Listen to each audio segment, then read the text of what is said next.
Okay. I can't tell. I think I'm live. Oh, my camera's and my audio is on. Okay. So hopefully I'm not overlapping with anyone. Let me turn that off just to see if anybody's going to join me. This is a very impromptu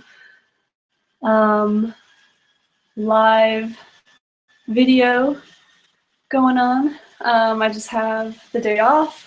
I probably look like shit because I'm just so exhausted, and of course the fan on my computer starts, so you'll probably hear some of that buzzing noise.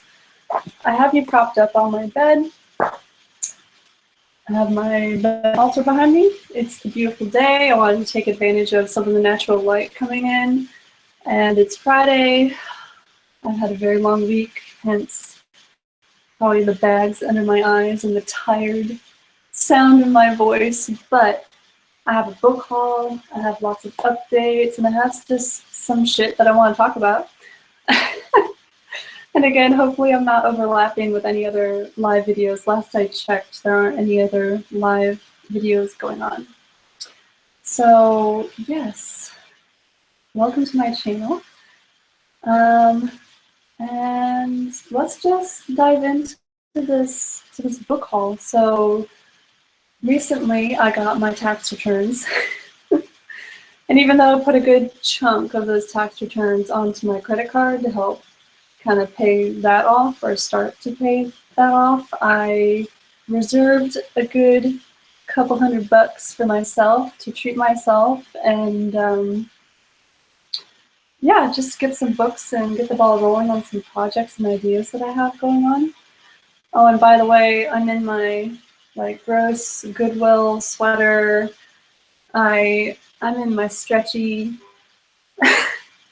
yoga or sweatpants. I don't have to go in on campus today. I don't have to teach. It's just like, whew, I'm taking it easy today. So anyway, so yes, I had some money.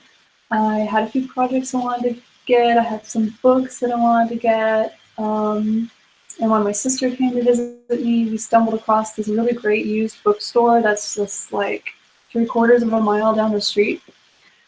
So that was lovely. Oh, Mystic Crone is here. Oh, it's not a beautiful day where you're at?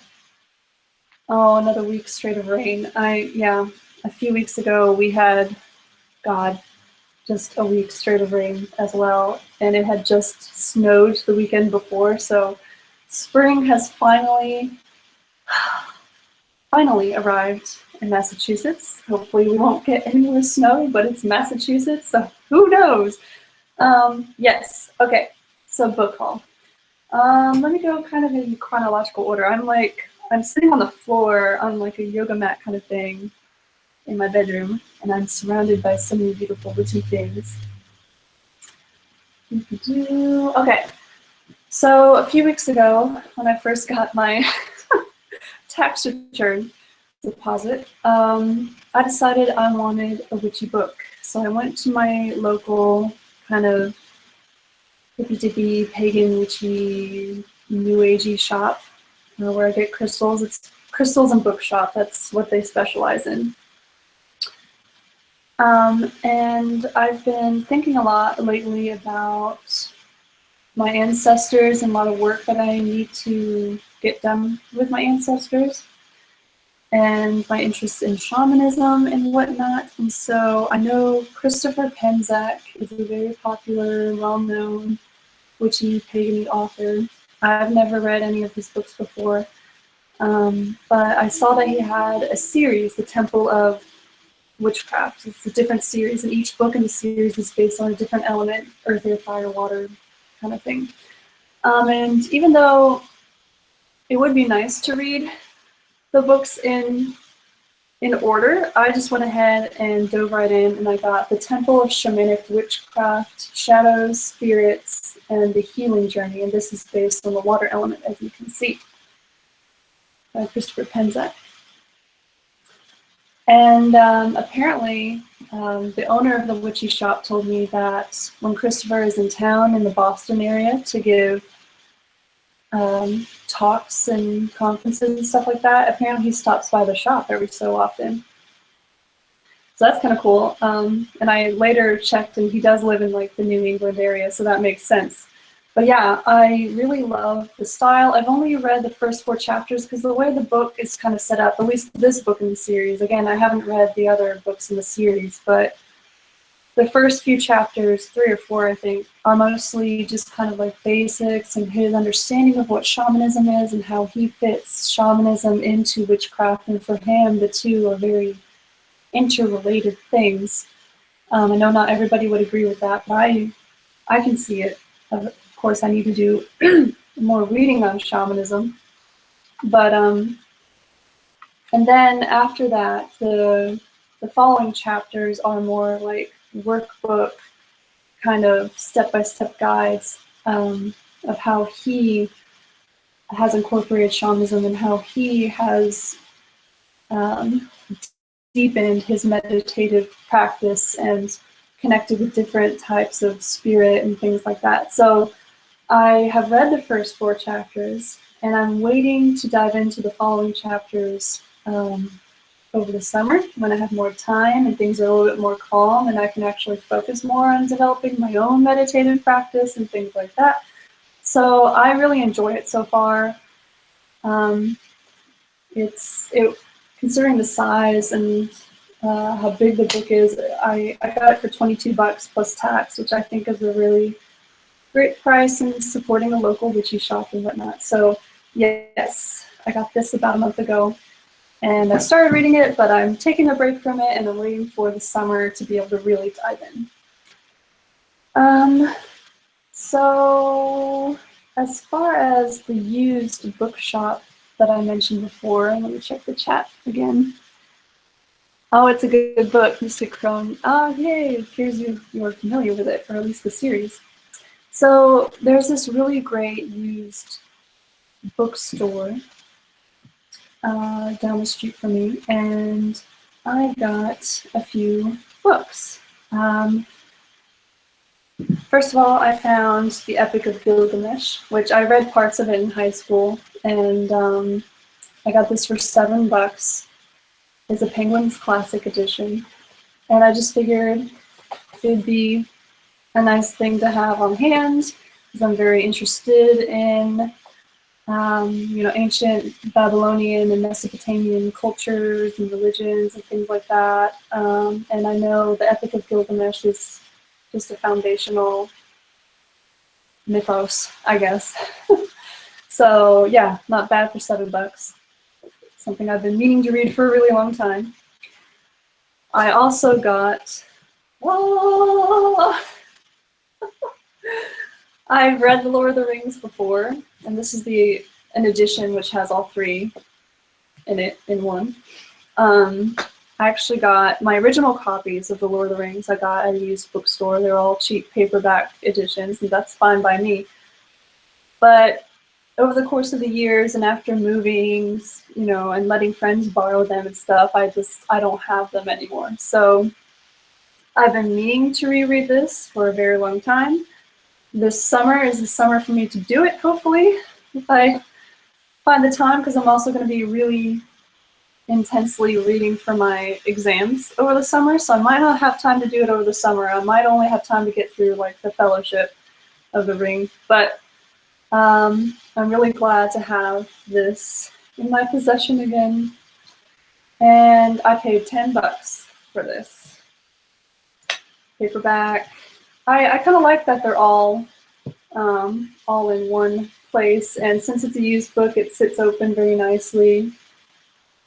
And I can't wait to read this again.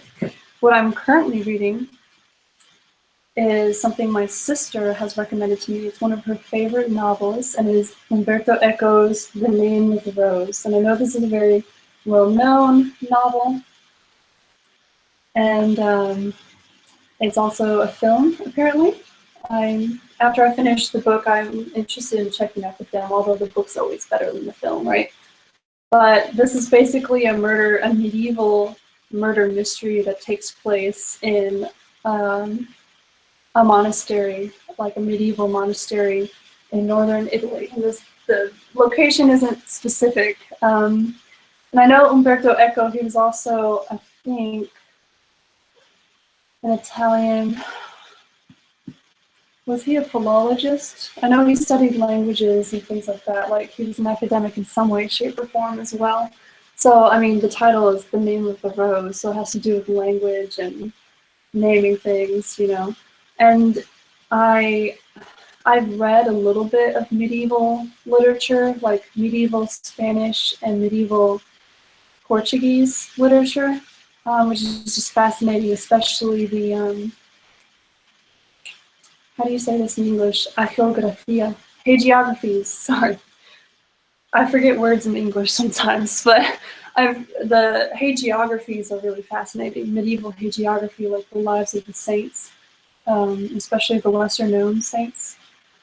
So medieval times are very fascinating, and he really goes into, like, through the dialogues and the conversations and the debates between the characters, he goes into kind of the politics of that time and what counted as heresy, because we as witches and modern day pagans, when we think of the burning times, we automatically think of like the witches that were burned, but really in those times, the times of the Inquisition and things like that, it wasn't just witches and pagans and stuff who were burned, it was also anybody who disagreed with the established order of. And there was also a time when the Pope was in France, and there was actually 2 popes and all these wars, and you know, it's complicated. I'm by no means a medievalist. I'm somewhat familiar with the history and the literature of that time, but yeah, like they talk a lot about these different sects or these different leaders that sprung up that taught and developed communities that followed slightly different interpretations of the scripture or different interpretations of Jesus's life, and how the established authorities of that time just tried to stamp them out to keep their power. It's just really fascinating to learn so much about this medieval history at the same time that you're following this murder mystery going on in this monastery. So I'm about, as you can see, my bookmark is here, I'm about halfway through and I just cannot put it down. So I'm really excited to finally be reading this, because my sister has been like, Rachel, you need to read this, it's so good. So finally I have a copy of The Name of the Rose, which is great. As far as, maybe before I talk about this, no, I'll go ahead and talk about this. So the last 2 books that I've purchased, I ordered these off of Amazon. I actually came across this author while just randomly, like, kind of playing YouTube videos in the background about the use of entheogens and the use of psychedelics in a therapeutic context, within the context of helping people with chronic depression or PTSD. And I know these types of stories have been popping up a lot in the news lately about how more and more studies have been approved, or more psychiatrists and psychologists are interested and open to using substances like LSD or psilocybin, or substances like even speed. Ecstasy. I can't remember the chemical name of ecstasy, but yeah, those types of substances to help the chronically ill, or people with like cancer who know that they're going to die soon, who are struggling with that, like imminent death. People with PTSD, for whom traditional medicines, traditional as in like antidepressants and things like that, for whom those types of medicines just haven't helped, or people with depression who have struggled with medications and just haven't found something that worked for them. Anyway, I was reading or listening into that the other day, and the name of this psychotherapist, Frances Vaughn, came up, and she actually participated back in the 60s. She and her husband participated in the trial of a test of LSD. And it was actually that very like transpersonal experience of taking LSD that inspired her to go into psychotherapy, to get a PhD in psychology, to practice psychotherapy, and to try to marry psychotherapy and psychology with spirituality. So that just really seemed very interesting to me, and seemed like it would be something that would help me. Let me check the chat right now. Arwen, yay! Mercury retrograde has super hard with Venus retrograde. And hello, yay! I have a few viewers. Luna Mars, Mr. Crone, and Arwen, welcome. So anyway, so Frances Vaughn. These books of hers are from the late 70s to the mid 80s, so they're a little dated, but I ordered and got in the mail this week The Inward Arc, Healing in Psychotherapy and Spirituality, and I've just started reading this, as you can see. I'm in the middle of, I think, the first or second chapter, and it's really great because it's written for a general audience. Like, it's not a heavy, dense, academic, full of jargon kind of book, but it's not so. Her sources, and you can sense, you can see her expertise. It's not. I was afraid that this was going to be kind of a hippie, woo-woo, spiritual guru type of book, in the sense that it was going to be just somebody writing a book of their opinions without citing any sources or any basis for those opinions. I was kind of afraid of that. But actually, you can tell this woman has a PhD and that she has expertise in this field. It says on the back of the book, Frances Vaughn, PhD, is a psychologist and author of several books integrating psychotherapy and spirituality. She was formerly on the clinical faculty at the University of California and president of the Associations for Humanistic and Transpersonal Psychology. She has studied several spiritual traditions and is practicing psychotherapist in Mill Valley, California. So far, and I will do a review once I finish this book, probably over the summer. So far, I feel like I can trust her. That's the best way that I can put it. Because I, like many of us, read with a very critical eye. I don't just take an author's word for it, But so far, I really like what she says about existential well-being, physical well-being, mental well-being, and the integration of spirituality with psychology. So I think this book originally came out in 1985. Am I making that up? 1995. Oh, if I was a little bit older, wait. Okay, I believe this originally came out in 1995. I believe. She also, and this was a very popular book of hers apparently, she also is the author of Awakening Intuition, which is something I want to work on over the summer as well, as I dive deeper into meditation and those inward journeys, right? So I believe this was originally published in 1979, and I haven't read any of this yet, but I'm really excited. If this is any indication, this is going to be good too. So those are really interesting books that I got recently.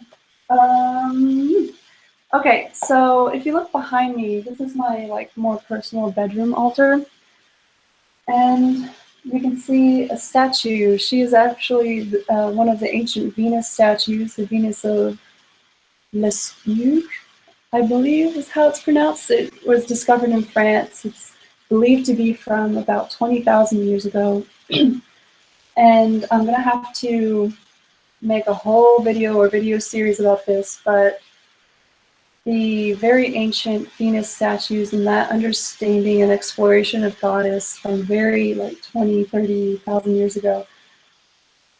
That's my matron, basically. I'm coming out publicly about this. I feel like she's been present in my life for as long as I can remember. It's just taken me a very long time to feel comfortable to not really claim her as my matron, but openly proclaim our relationship, if that makes sense. So yes, and she has, I don't know if Travis is going to watch this later, if you're watching now, you might notice that right behind her there's a very large, beautiful piece of obsidian that you might find familiar. Thank you for that, by the way. She also has an obsidian bracelet. It's actually a bracelet, but I draped it on her. It kind of looks like a belt or like a skirt kind of thing that she's wearing. I associate her a lot with caves in the underworld. So obsidian being volcanic glass, it comes from, you know, underneath the Earth's surface comes out, right? So I associate obsidian with her a lot. So in front of her, there's a candle. Let me see if I can point it out. There. It's lit right now. That is actually the very first candle that I've ever made. It's a soy wax candle, and it turned out beautifully. So let me show you the materials I bought to make that candle. Let me check the chat real quick right now. Okay, cool. Okay, so I just bought a 3-pound bag of soy wax off of Amazon, and I just based that decision on the reviews, and I didn't want to get too much soy wax because, you know, I was afraid I might be wasting my money if it didn't work very well. So I got a 3-pound bag instead of like a 5 or 10-pound bag. But this is the Eco Soy Natural Soy Wax, 3 pounds. Came in a bag like this. I already used some of it to make that candle, of course. And it worked beautifully. So far, of course, I've only made 1 candle with it. But it worked very beautifully. It melted very well, and it solidified very well, and it's burning beautifully. And so the wicks I got, this is a pack of 100 6-inch wicks with the little metal tabs. Cozy Yours. Again, I just bought this based on the customer reviews, and so far so good. It's burning beautifully. The wick, it's not producing smoke. It's burning very evenly. So yeah, so far so good. So Cozy Yours, it was like $5 or $6 for a pack of 100 of these, and I believe the wax was like somewhere between $8 and $10 for this 3-pound bag. Now the scent, because I added scent to it, I just got these at CVS, and these are kind of on the cheaper end of essential oils, but I do believe that they're authentic. But again, these are normally like $7, but they're on sale right now at CVS in the vitamin aisle for 2 for $10. Yes.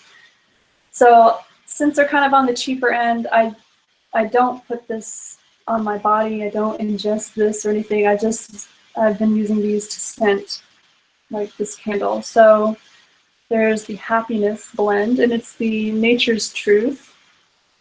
From what I can tell, it seems legit. It feels like real essential oil, and it smells like it. But again, I'm not an expert, and I do know that there's very little regulation of essential oils. So if you are planning to ingest it or use it on your body or whatever, I would recommend investing in it. But I'm a poor grad student, so what are you going to do? But this is a blend of cedarwood. I love cedarwood. Lemon oil, spearmint, grapefruit, tangerine, nutmeg, and jasmine absolute. So this just smells like happiness. I was running low on peppermint, so I got peppermint because I love the scent of peppermint. And then this is citrus zest, which is a mixture of sweet orange oil, lemon oil, cardamom, and peppermint. So very purifying and brightening. So yeah, that's my first adventure into candle making. And speaking of candle making, I just reached a little over 300 subscribers, which is crazy. So probably over the summer, because my husband's interested in making his own candles too, now that I more or less have figured out the basics. I'm thinking of having a giveaway to celebrate that, but I'm going to have to probably wait until I'm in Georgia. I'm flying to Georgia on May 10th, and I'll be spending the summer down there with him. So be on the lookout for that, and I'll try to make it, you know, homemade kind of thing. So I'll definitely be including a homemade candle for whoever wins the giveaway.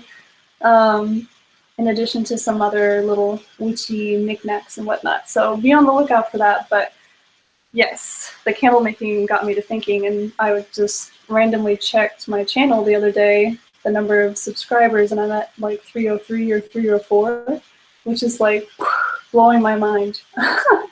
I can't believe I had 300 already, so that's awesome. Let's see.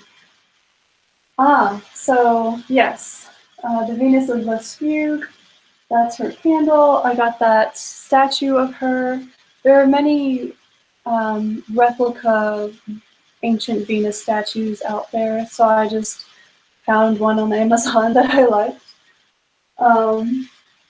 There's also the Venus of Willendorf, which is another very well-known ancient Venus statue that it's pretty easy to find replica of her too. So speaking of stuff on my altar, another thing that I treat myself to is a Tibetan singing bowl. And at least in this part of Massachusetts, in this greater Boston area, there are a lot of Tibetan gift shops that are run and operated by people from Tibet. And this particular singing bowl was made in India, at least according to the sticker. It's made of copper with a wooden mallet. And I think I paid like $40 for it. And I know you can find cheaper stuff on Amazon, but I wanted to hear it myself, because in this store they have like a whole spread of all sorts of different bowls of different sizes and different materials. So I wanted to like really feel it and hear it for myself in person before deciding to buy it. And so I want to like have it too close to the mic, but this hopefully will transfer over and you'll hear it. It's so beautiful. So I'm going to see if I can take this to Georgia with me. That's part of my, meditative practice and exploration. See if I can put it in my suitcase. Every time I go to Georgia, I end up like having to mail myself boxes of books and just shoving whatever witchy stuff I can into my suitcase. I usually take with me 2 or 3 tarot decks. I can't bring everything with me, of course.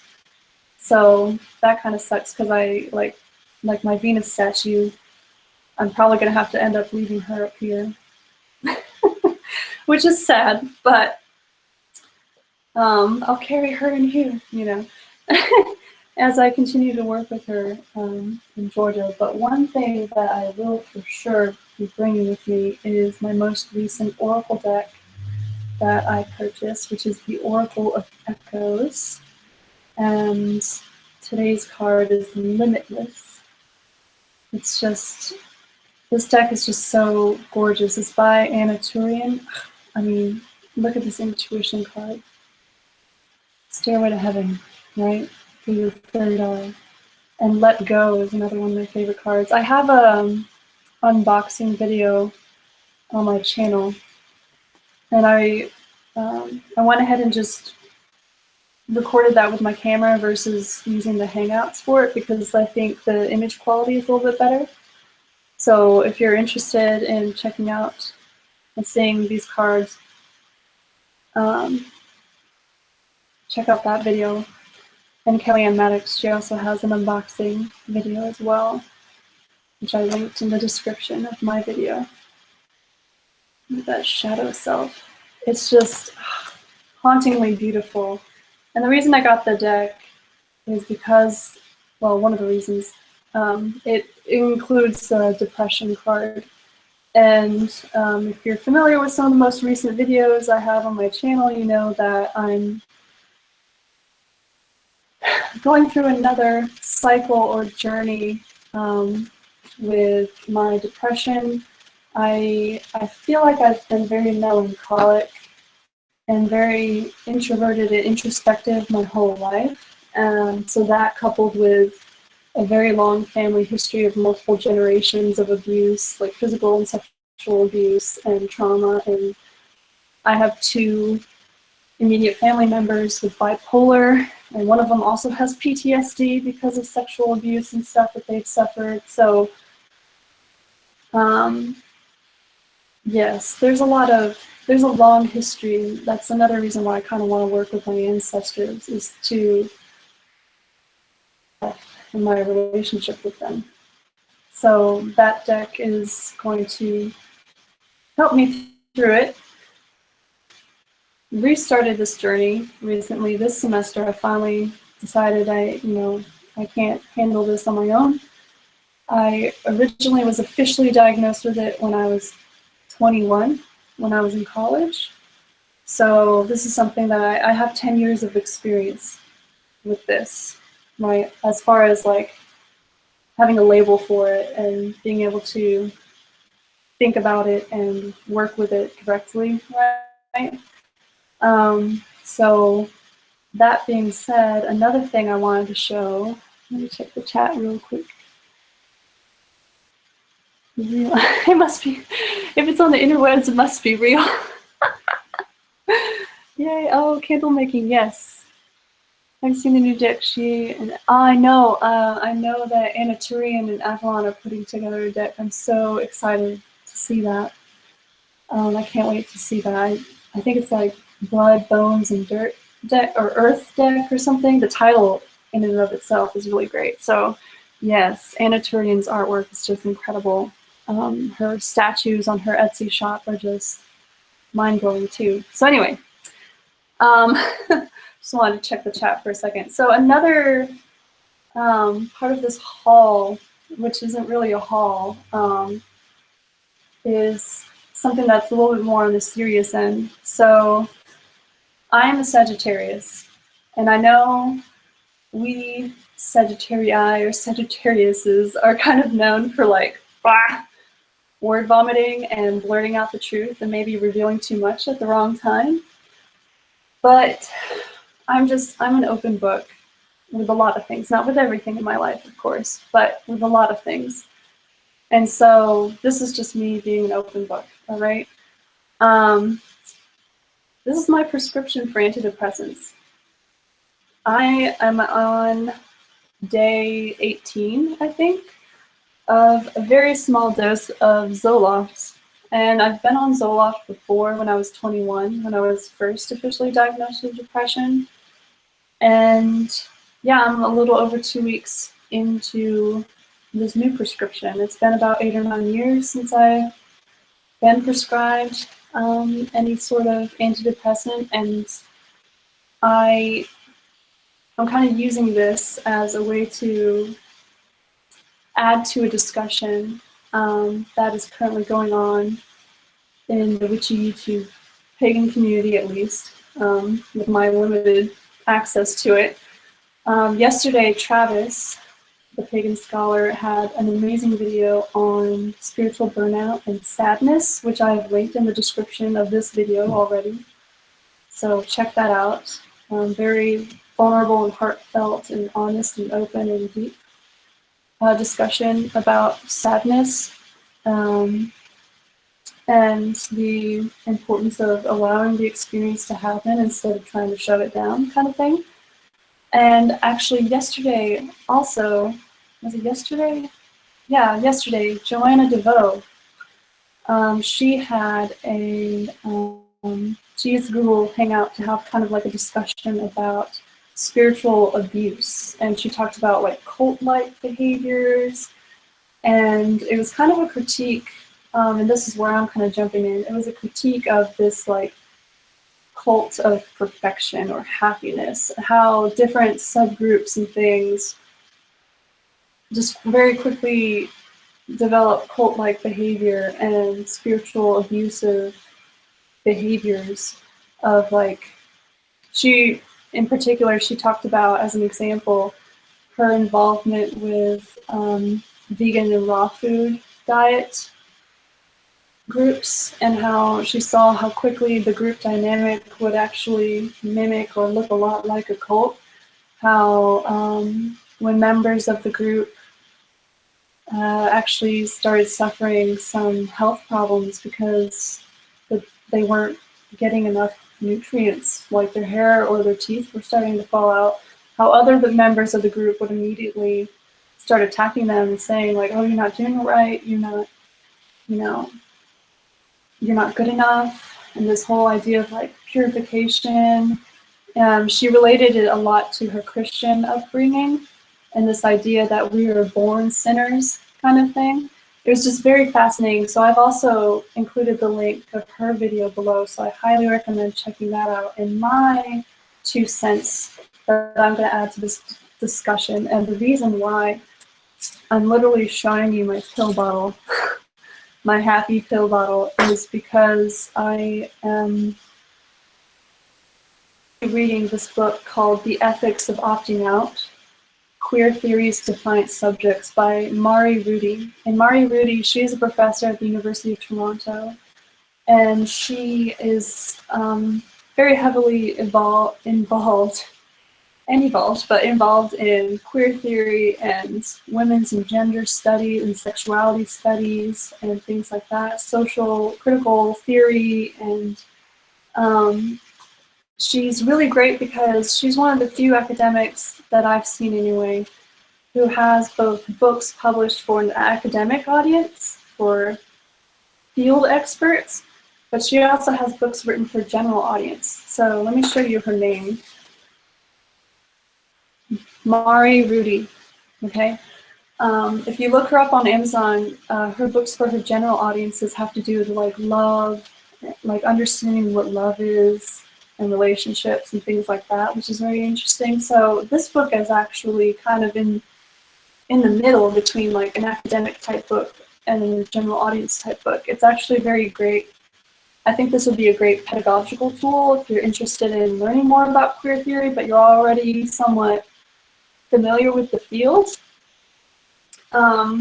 If you kind of know the basics of queer theory, but you're looking to deepen your understanding, or if you're teaching students who already kind of know the basics of queer theory, but you're looking to deepen your understanding, particularly queer theory, how many queer theorists have critiqued neoliberal capitalism and this like cult of happiness that I was talking about earlier.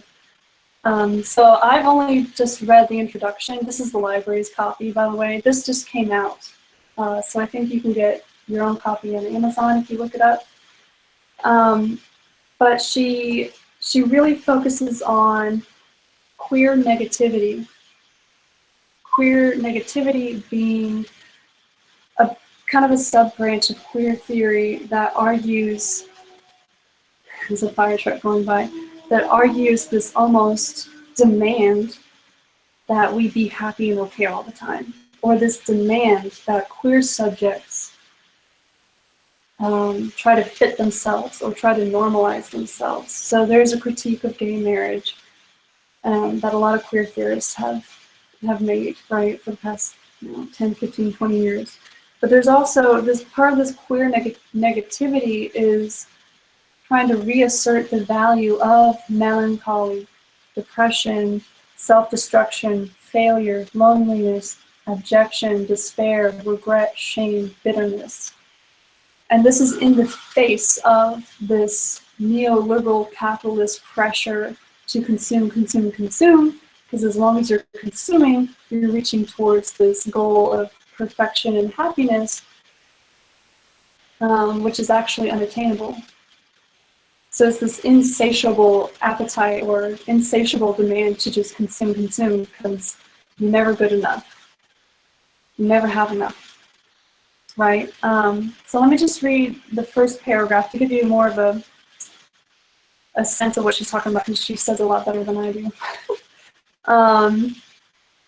So in the introduction, which is all that I've read so far, Resisting the call of gay normalization, as Heather Love puts it, has been one of the main goals of recent queer theory. Although the rhetoric of opting out of normative society, that being of defying this cultural status quo, refusing to play along, and living by an alternative set of rules, has always been an important trope of queer theory. The dawn of the 21st century has witnessed an escalation of queer theoretical idiom of opting out, driving a wedge between mainstream LGBTQ activists fighting for social inclusion and radicalized queer critics who see gay and lesbian normalization as a betrayal of queer politics. On one side of this divide stand LGBTQ activists who are trying to escape painful histories of pathologization, who want to be considered normal, and who are demanding the equal civil rights that such normalcy, in their view, entails. But on the other side stand queer critics who, in the spirit of Michael Warner's The Trouble with Normal from 1999, are asking, why would we want to be normal? Isn't the normal what has always oppressed us? So she's addressing two divides, right? The first divide is what she's talking about here. LGBTQ activists who are fighting for things like gay marriage and like more inclusivity, versus radical queer theorists who are fighting against any sense of normalization, because to them, normalization, such as gay marriage, is what oppresses them, right? Another divide that she's addressing in the book is two branches of thought within queer theory, the one that follows Jacques Lacan, or Lacanian ways of thinking and theory, and those who follow Foucault. So like you have psychoanalysts versus post-structuralists kind of thing. So that's the more academic background divide that she's kind of addressing and trying to like find common ground in the book, which is very interesting. But specifically what really interests me is this critique of capitalism and critique of this idea of happiness and perfection that we are sold, that we are, you know, through mainstream media and through commercials and the media in general, but even through what I like to call, you know, white hipster new age gurus, self-appointed gurus, who sell this idea of attainable perfection and happiness, but they end up kind of following a lot of cult leader tactics, and they exercise dominance and control. And so this is what Joanna DeVoe in her video from yesterday was kind of addressing. And they also, they're selling you a product or an idea, this idea that perfection is attainable, but it's only attainable through them and through their ideology or through what they're selling, right? So Rudy, and later on in the introduction, she says, the neoliberal culture of positivity assures us that personal fulfillment is attainable through ambition, striving, and calculated risks, that there is no obstacle that cannot be overcome by perseverance, that effort will be invariably rewarded, and that dissatisfaction is merely a temporary state, often just a stepping stone to satisfaction.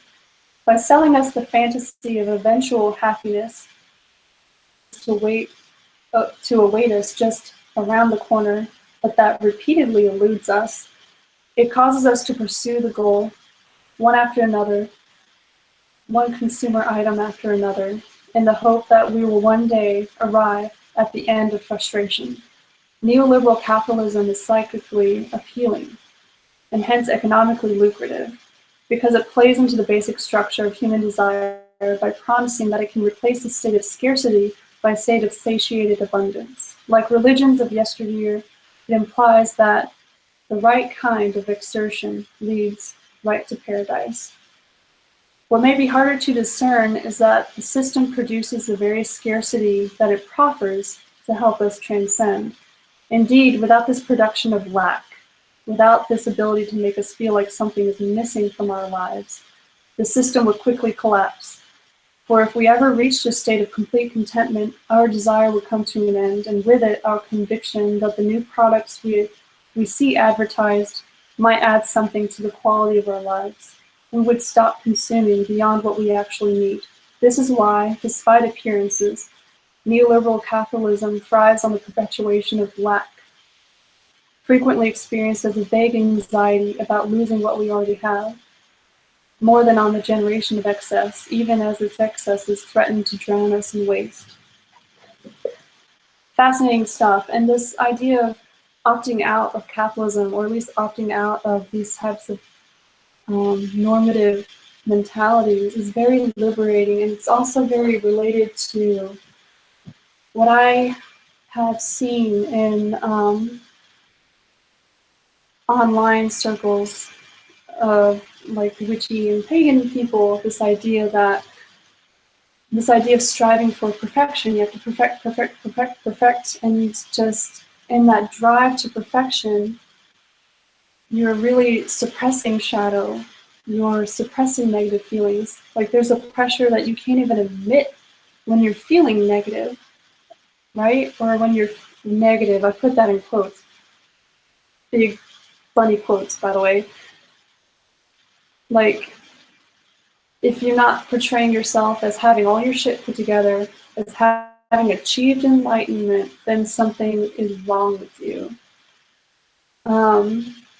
It's just very fascinating, and I'm pushing against this, and that's why I really appreciate Travis's video and Joanna's video from yesterday, how they too are also being like legit and real, and they're pushing against it. And if you've seen my When Rose Quartz Isn't Enough video that came out, that I put out a few weeks ago, you know, I'm pushing against it too. And I also, something that I see often is this critique of people who take medication, which is another reason why I'm almost defiantly showing my pill bottle right now, because there's this idea that if you have to take pills, if you can't witch your way through it, then somehow you are lesser than, or somehow there's something wrong with you, or you're not good enough, or not strong enough, which is just blows my mind, because my initial reaction to that is to think, since when was this a competition,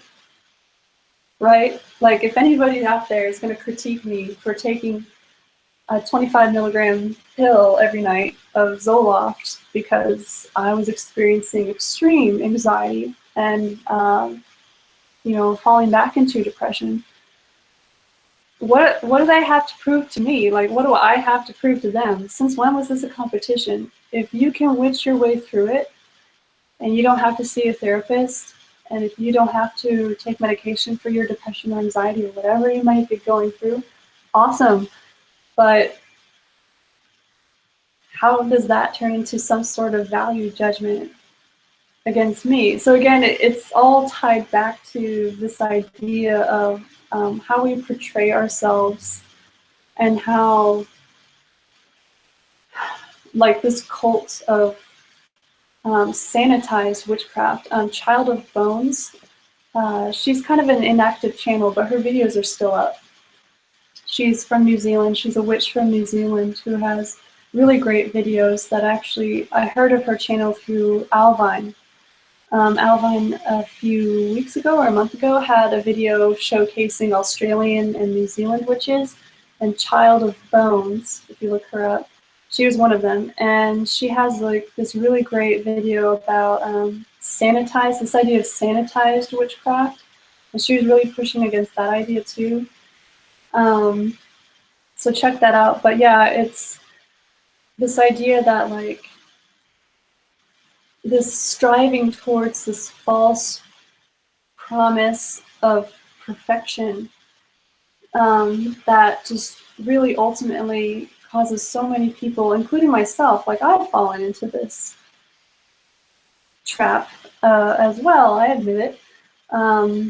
This false promise of perfection and power and happiness that ultimately causes you to, or at least it caused me to, fall back into negative thinking cycles of you know, insecurities and thinking that I wasn't good enough, and thinking that like just because or thinking that I couldn't get my shit together, there must be something wrong with me, you know, instead of thinking that maybe there's something wrong with how these ideas are being portrayed, or how these, there's something wrong with these false promises of unobtainable and unrealistic perfection.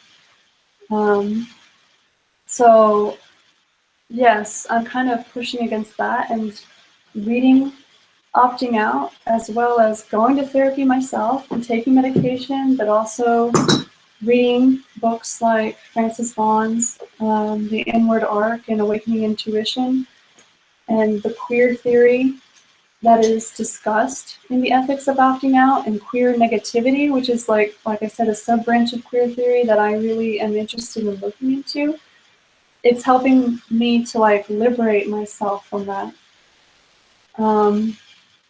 And it's something that I'm going to continue to explore and probably make videos about. So yes, this has been a very rambly video. I've been talking for a while. Let me check the chat right now.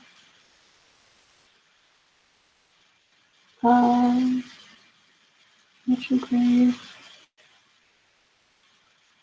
Okay, so yes, sorry, this has been a very rambly video. I just felt the urge to make a live video and talk about all the books and things that I've gotten, and also kind of talk about that ethics of opting out. It's a very fascinating idea and very liberating so far idea for me. And yes, I think I covered everything. Anyhow, thank you all, those who have put up with my ramblings so far, all my viewers. And if you, after I broadcast button, if you have any questions or want to add your 2 cents to anything and everything that I've talked about in this very rambly video, comment below. Check out Travis's and Joanna's videos from yesterday. They were just synchronicity, man. They were just exactly what I needed to hear. So I'm hoping to add to the conversations that they have started. And I hope any of this has made sense. Okay, let me check the chat again really quickly. Mystic Chrome, people need to worry about themselves. It takes a lot to come to terms with these issues and to reach out and get help. I'm so happy for you. Thank you, Mystic Chrome. Thank you. Just really, I like to think that I try to use my YouTube channel as a platform for me to just be myself, and that includes being vulnerable. So I've been very lucky, I have to admit. I have avoided all sorts of drama. I haven't had any sort of negative, bitchy comments or anything like that, luckily. Everybody who's watched my videos have been just so welcoming and supportive and understanding, and they have allowed me to be vulnerable. So thank you all for giving me space to be myself and to be vulnerable, even if that means being a typical Sagittarius that probably reveals too much and says too much at the wrong time. But hey, I'm proud to be a Sagittarius, so there you go. So thank you all for that. It's a very beautiful thing to give to someone openly and honestly and without judgment. It's very powerful and very, very beautiful gift. So yes, I think on that note, I'm going to end this broadcast. I have a few video ideas coming up. We'll see if I have time. It's end of the semester time, so I'm in the middle of like preparing my students for their final exam and grading, and it's just crazy. So I'll try to keep up with at least weekly videos. Again, in May, be on the lookout for a 300 subscribers celebration giveaway. So yes, until next time, many blessings, everybody. Bye.